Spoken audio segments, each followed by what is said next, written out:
Hello, this is Solus Farms, where everything good comes from the sun. And today is the 18th. So I took the water this morning at 5:30, and it was pretty chilly. There was frost on the windows. It was 32 degrees, and then it snowed on me as I changed it at about 8:30 or 9, from 8:30 to 9:30. But it's just after, it's almost a quarter to 1 now, and it had snowed pretty good, but because we're into April, it's all melted off. And I just wanted to show you what the snow did here on my place compared to my neighbor's place over here. So he just got done tilling and disking and leveling about 2 to 3 weeks ago in preparation to plant, I would imagine, some small grains across the fence here. So the brown's his, the green's mine. And one thing you'll notice above the brown is all of the snow that melted onto the surface is going back into the atmosphere, blowing to the south, just like sand blows across the surface of the desert. Look at this.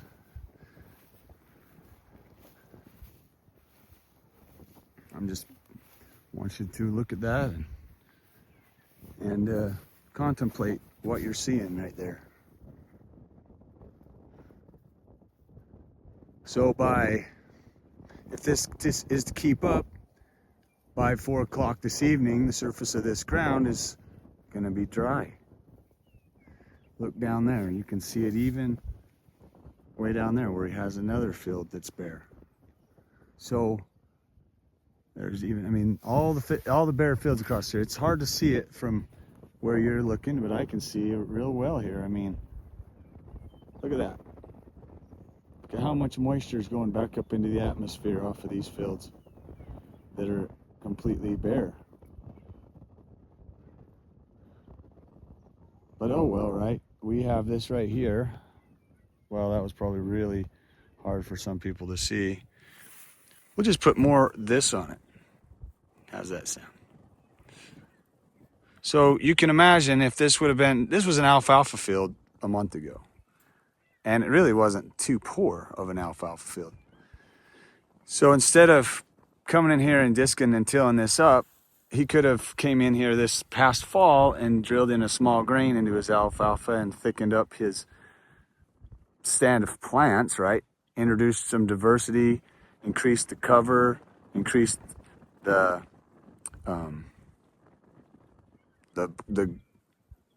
rooting structure, which is diversity, but I'll talk to that a little bit more. So if he has alfalfa, which is a tap-rooted plant, and he goes and he plants even an annual with a fibrous root system, he's now got 2 different root systems pumping 2 different root exudates at this time of year into the ground right now, instead of losing water, losing moisture. So now that you've seen the sad part of what farming can be, that's a bad over there.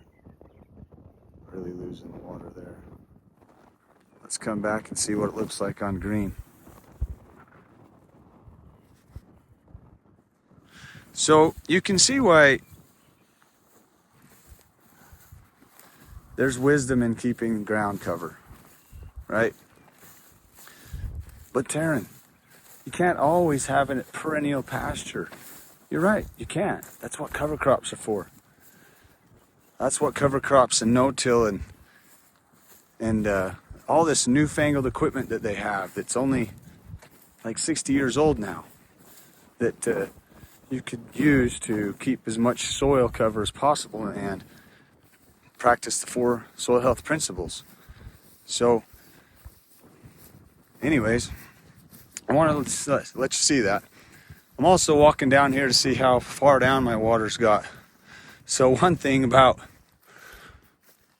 so here's another facet, right? So another thing about having your soils always covered, and see how I've even got some pretty good cover of just dead plants or detritus, right? That's a new hard word to say, but it's really just, it's just dead plants just dead grass that fell over and got pushed into the soil as the cows grazed this to build the soil. Earthworm food, food for saprophytic fungi, right? Saprophytic fungus is fungus that eats dead plant material, and arbuscular mycorrhizal fungi, AMF, actually associates with the live plants, their root system. And you have some of that goes inside the plant. It goes into the plant roots, and you have some that doesn't.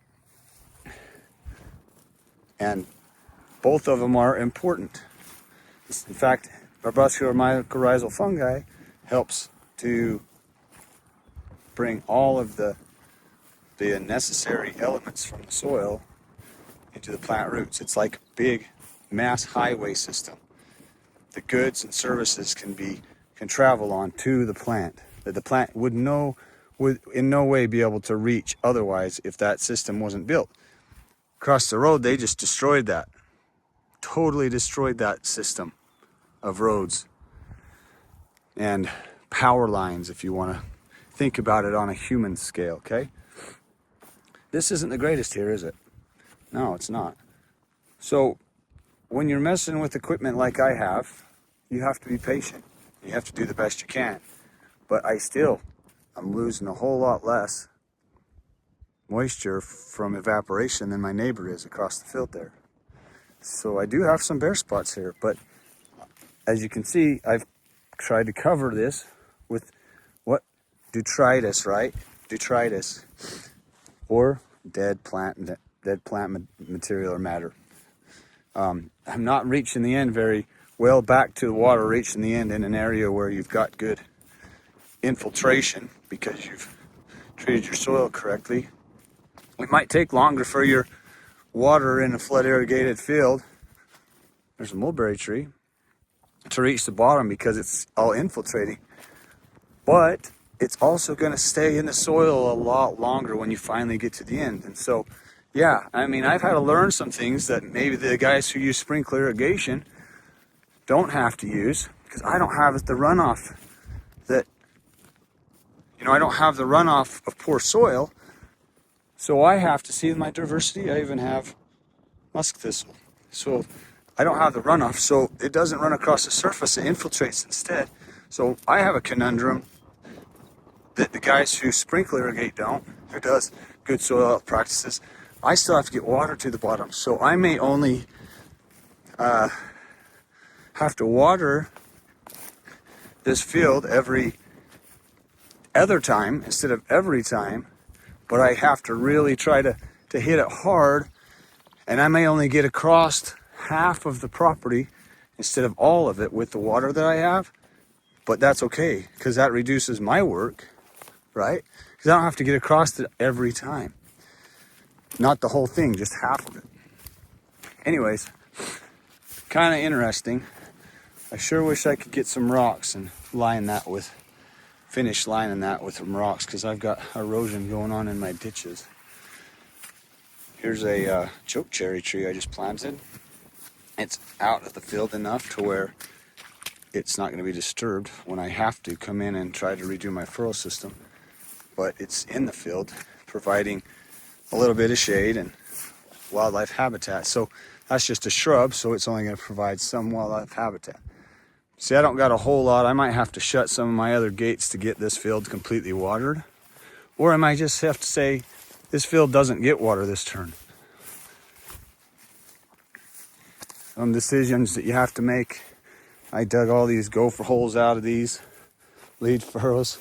So anyways, flood irrigating is a little bit more difficult, especially when you're using such a wild flood system. But once you get it set up and you're in pasture, I think this is the way to go. So, hope you've enjoyed this little walk with me this morning. One quick thing I want to talk about is the spiritual side of things. I was thinking this morning, as I was out getting flood irrigated in the morning at 5:30, not as early as a lot of people even wake up, but I was just thinking to myself, how I enjoyed the creations that our Lord has made with his own hands. This earth and everything on it created by Jesus. Okay? And I am privileged to be a part of it. The green grass, how it photosynthesizes, the way the water flows, the dandelions that maybe some people don't like, that brilliant yellow, all part of the creation of God, made by his hands. And we need to be thoughtful of that and be grateful for that as we walk through our lives. Anyways, I appreciate you watching. Comment if you like it. Subscribe if you like it. And we'll see you in the next one. It's the Solar Solus signing off.